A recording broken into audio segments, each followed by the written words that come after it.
Kupiansk, where the battle is very, very hard.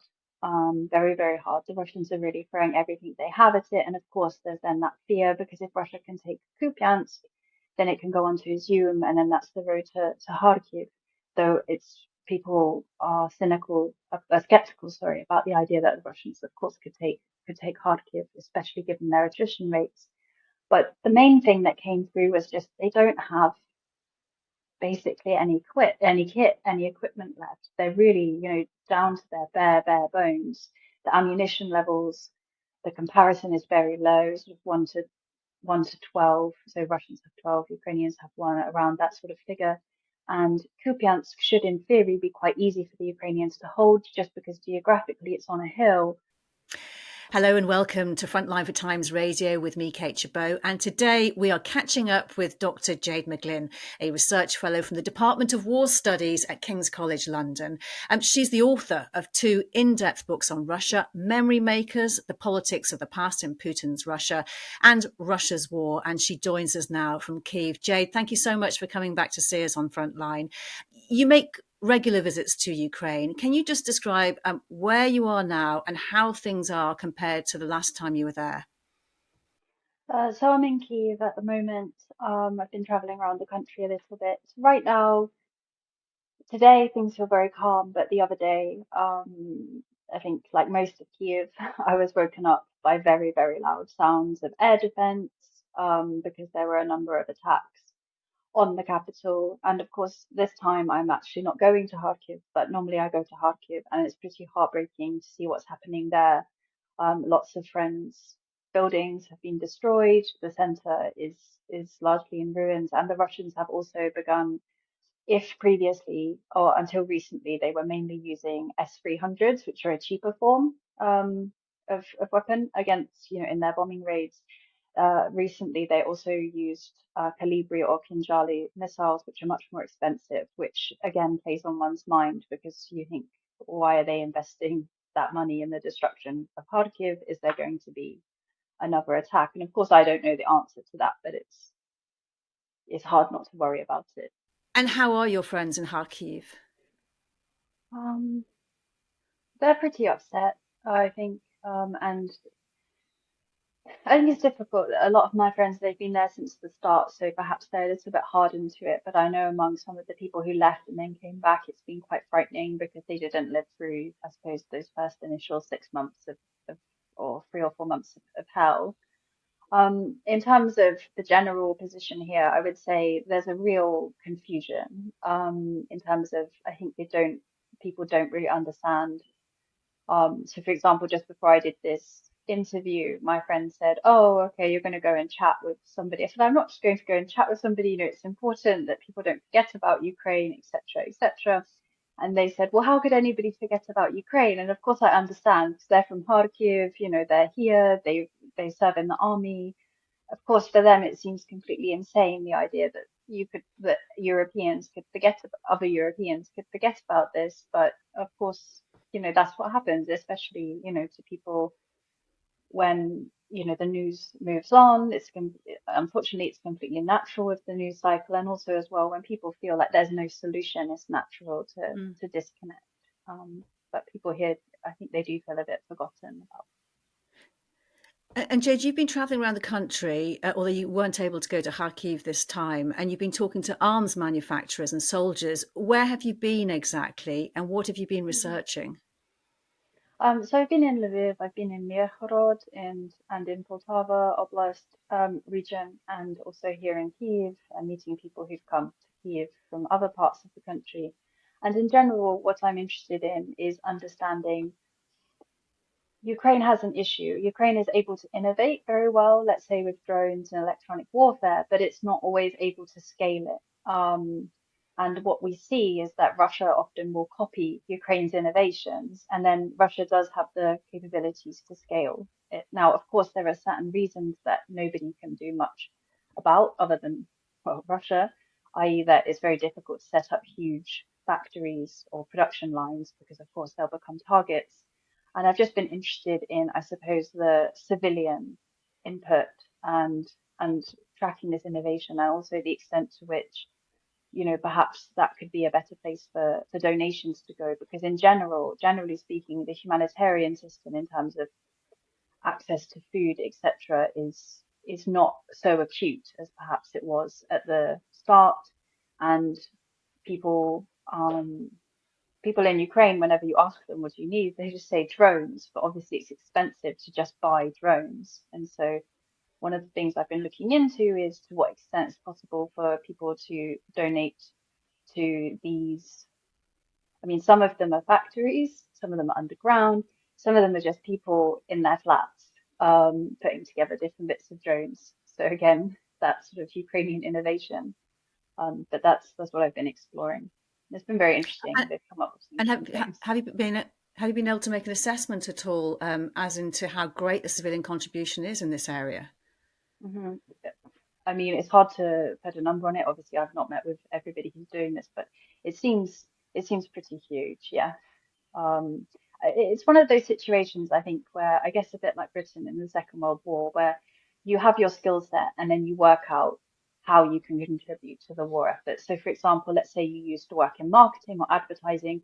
Well, you go to the territorial defense and you work for their PR team, or you go and you make advertisements abroad, to keep Ukraine in the news or to keep the resonance of Ukraine's bravery in the news. And I think, for many people who are, say, engineers or, even maybe just sometimes people who just made kind of amateur little robots for robot competitions, these people are also adapting their skill set for the war, because everybody understands that the political situation outside of Ukraine right now is perhaps not as good as it, well, not as favorable to Ukraine as it once was. And this war Russia is not going to stop anytime soon. And so they need to, at the very least, hold out. And this is really, 2024 is really going to be a build year. It's not going to be a year of flashy successes.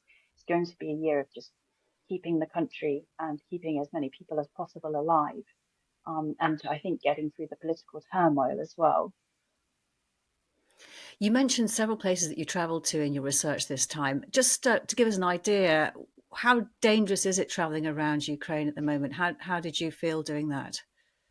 The areas I traveled to, I didn't feel that it was especially dangerous, mainly because in Kyiv would be the most dangerous in terms of the places that I visited, and Kyiv is so well protected by the Patriot air systems, air defense systems. The problem is that they are only in Kyiv and Odessa to defend the port, and Kyiv, of course, to defend, well, the capital city. But a place like Kharkiv doesn't have that defense, and that's why we see Kharkiv so frequently in ruins. So I guess it really personalizes the fact that the Ukrainians aren't just calling for abstract air defense. Sometimes it can sound a little bit almost bureaucratic or administrative. Oh, we need this, we need that. It's genuinely so that people just like me or you don't die in their sleep. And Jade, tell me about the soldiers you've been meeting up with. Hmm. So one of I found time for a wedding to attend a Ukrainian wedding, which was really lovely, of a soldier with his new bride. And it was beautiful. But there were quite a lot of soldiers there, some of whom had come down from Kupiansk, where the battle is very, very hard. Very, very hard. The Russians are really throwing everything they have at it. And of course, there's then that fear, because if Russia can take Kupiansk, then it can go on to Izum, and then that's the road to Kharkiv. Though it's people are skeptical, sorry, about the idea that the Russians, of course, could take Kharkiv, especially given their attrition rates.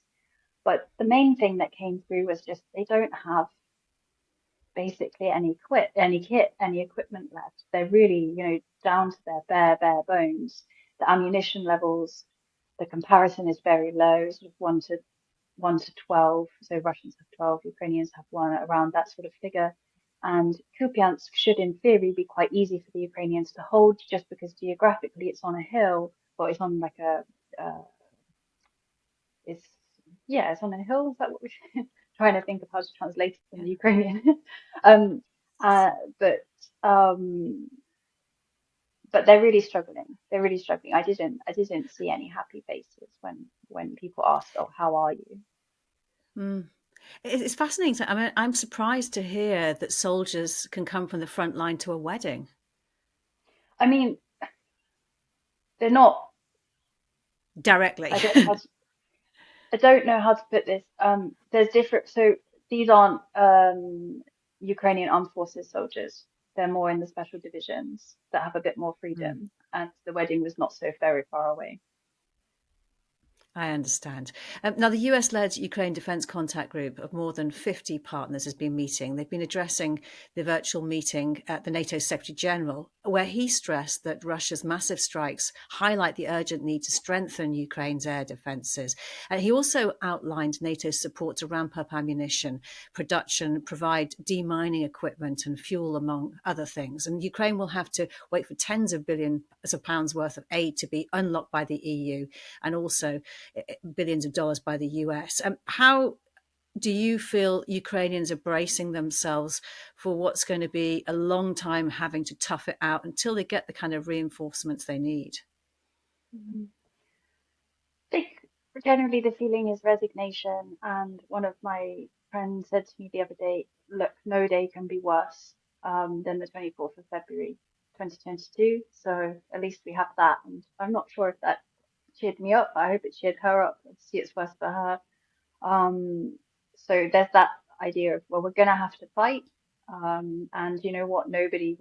Essentially, nobody was there. We were left on our own against Russia.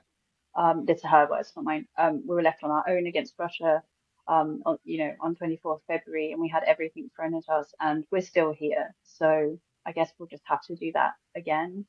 Of course, some of my friends might be some of the more motivated part of the population, but in general, the issues here, even if people are becoming less fond of Zelensky or a bit annoyed with certain parts of the way mobilization occurs, or certain issues, the idea that people want to just the idea that people would capitulate to Russia, that's just not a mood that I come across. That's not a mood I come across in my travels. Not to say that people That's don't want peace. Of course they do. People here very much want peace. They're grown up enough, they're realistic enough to understand that who's offering them peace? Nobody is. And Jade, last time we talked, you mentioned the lack of willingness to talk about the war in Russia itself. But we've also Hmm. talked before about the relationships between family members who have relatives both in Ukraine and in Russia. Have you seen any changes as we approach the second anniversary of the full-scale invasion and the nature of those relationships? Hmm. I mean, a lot of those relationships really are completely broken down by this point. If we're talking about Ukrainians who have family in Russia, um, uh, so among the people I know who have relatives there, there's still very little. There's very little communication. Maybe a tiny bit. I tend to find that Ukrainians who went abroad keep in touch a bit more. At least a happy birthday message with Russian relatives. But those in Ukraine, I think it's just too painful. It's just not possible to have those conversations. In terms of, I suppose, Ukrainian positions on Russians, my the general uh, the general message that I hear, of course, I don't want to talk on behalf of all Ukrainians, they're definitely differing opinions, but a general message that I hear is just, of course, there are lots of decent Russians. Of course, I'm sure there are so many Russians who disagree with this war, but it could cost my life to make the mistake that they're one of those, when actually, statistically, it seems to me that they're more likely to be one of the bad ones who wants to kill me. So that's the assumption that I make. And that seems like a fair assumption for Ukrainians to make, not for those of us who aren't being killed by Russians. But Mm. I think that we have to be sensitive to just the sheer amount of death that that Russians have brought upon Ukrainians, and to understand that they really have a right to deal with that in whatever way they like. There was a report on Russian Telegram that the Council of Mothers and Wives set up to represent the families of Russian soldiers is actually gaining new members in Donetsk, where men were mobilized to fight for Russia in 2022. Do you get any sense that momentum is starting to grow against the war and become more vocal in these communities and in Russia itself? Hmm.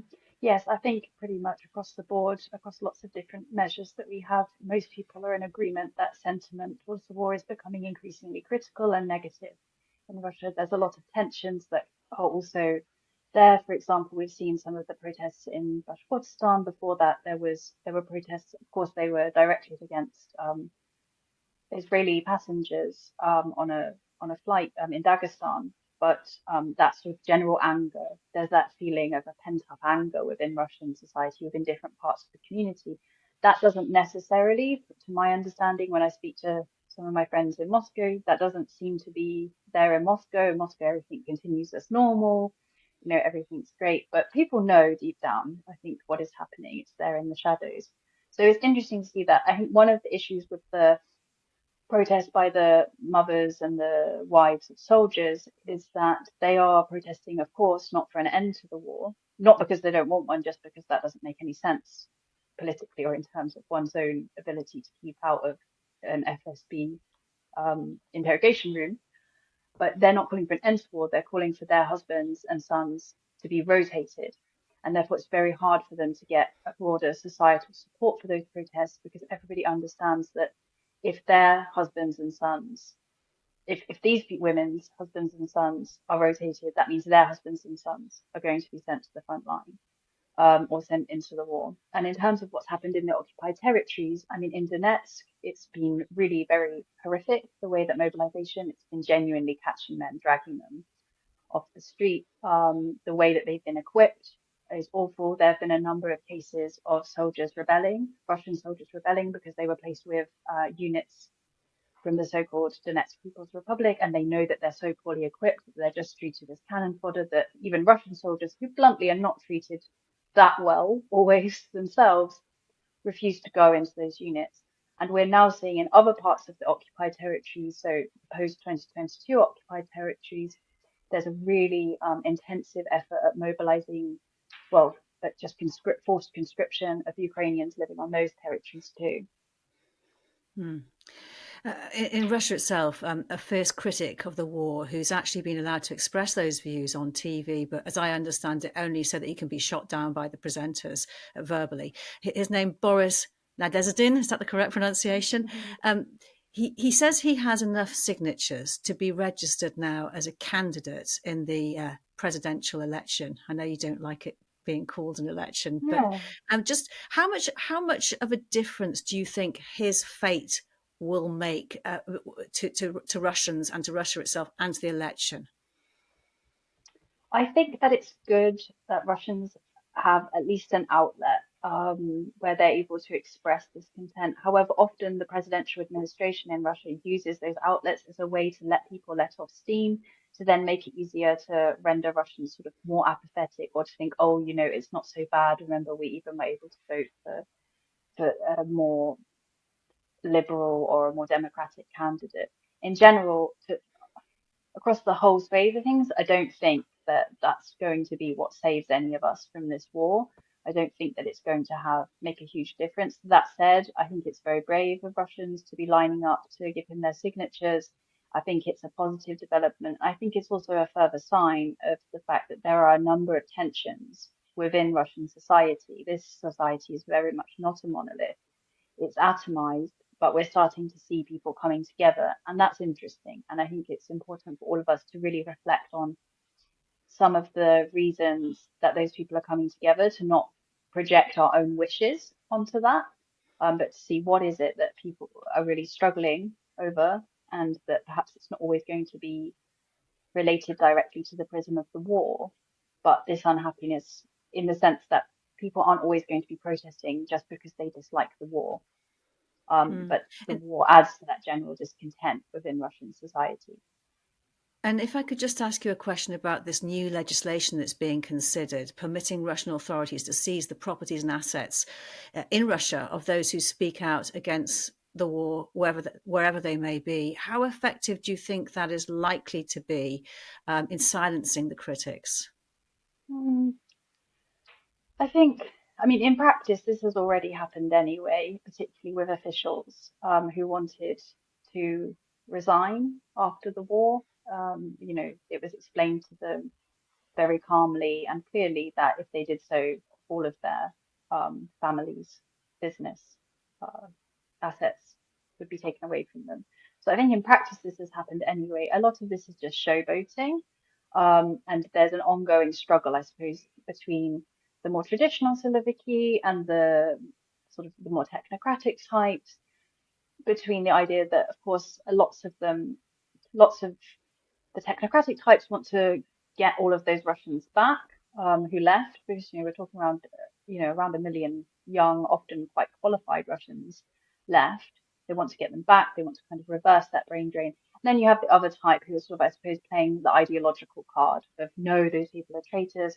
Clearly, for Russia's economy, it would be much better that those people came back, and a number of them have, because a lot of them, for example, a lot of the IT people now work for the army, and that way they then get they don't have to go to war because they go and work for the army. Maybe they create new drones, etc. There's specific cases of this happening, and then they know that they're not going to be sent to the front. So a lot of people who left, they are just worried about mobilization, and there have been efforts in the Ministry of Defense and Armed Forces to lure them back, say, don't worry, you won't be mobilized, but you have to do something for the war effort. Mm. And just turn something that's very much in the headlines at the moment, this downing of a Russian military transporter plane in Belgorod, not that far from Kharkiv. It's made the headlines around the world, and the details, as we're speaking, are very much disputed. I'm just wondering, how much of an impact does that kind of news make in Ukraine itself? Are people talking about those kind of things, or are they so preoccupied with survival themselves that they just don't have time to look at that kind of thing? No, it's of course made headlines here, not like it has in the Western media, to be honest. But of course, it's made headlines here. But nobody believes the Russians. I don't know. I won't sit here and say it's this way or that way. I genuinely don't know. But most people here don't believe that there were POWs on the plane, or if there were, they don't believe that Ukraine shot them down. Essentially, they just will never believe the Russian version. And I think that's understandable because, the Russians shot down MH17 and then said they didn't. The Russians did Bucha and then said the Brits staged it with, actors playing corpses. There's absolutely no reason to believe Russia, given like the scale of lies. I mean, all countries tell lies, right? If we're honest, but there's just a difference between scale. So that's that situation. But again, I mean, it's not, I can't say either way, oh, it was this side or it's that side. I would be inclined to, all I would say is, having studied a lot of Russian propaganda, I would treat the Russian claims very, very, very skeptically until there's proof or evidence of these POWs being on board. We'll have to see what comes of all of this, obviously, because it's a very much developing kind of story at the moment. Just to mention the British Defence Secretary, he has been quite a leader in rallying the support for Ukraine verbally and practically as well. And he said that this is going to be a decisive year for Ukraine. Is that the feeling that you're getting from the Ukrainians you're meeting? Yeah, it is. Everybody understands it's going to be a decisive year. There's a lot going on politically, to put it mildly, as well here. And I think if Ukraine can see out this year, then I think 2025 will be a much brighter year. But it's not a given that Ukraine will see out this year in its current form or something close to that. And again, I feel maybe I'm becoming boring because I repeat it, but I just feel that for those people who do want to support Ukraine, now is the time, I suppose, to think in those more strategic terms. And I'm really pleased. I don't always praise the British government, but I'm very, very pleased to see the British government again, taking a forward stance on support for Ukraine, because at a time when lots of other countries are taking that step back, it really makes a difference here. Dr. Jade McGlynn, keep safe. Thank you so much for your time. Thank you. You've been watching Frontline for Times Radio. My thanks to Louis Sykes, our producer. To support the work of Frontline, hit the subscribe button. You can also listen to Times Radio throughout the day or read it at times.co.uk. Thanks for watching. Bye-bye.